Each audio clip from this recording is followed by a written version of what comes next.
English version mathematics class 5 chapter 6 number 5. Number 5, Monobi Chakma bought a banana bunch with 10 dozen banana from the garden.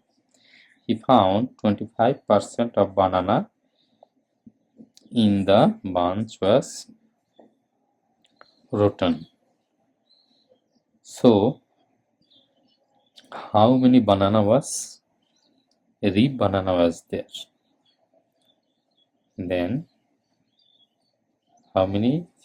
First we need to 10 dozen banana. Means total banana, the number of total banana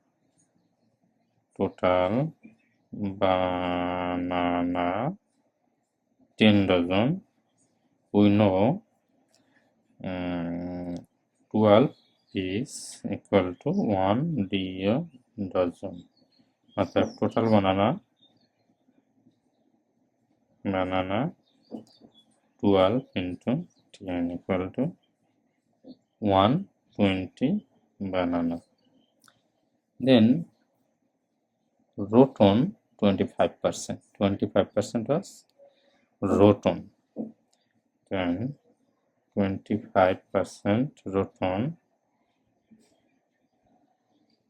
We can in 25% in 120. Okay. And 25%, that means 0.25 into 120. That means 30 banana. 30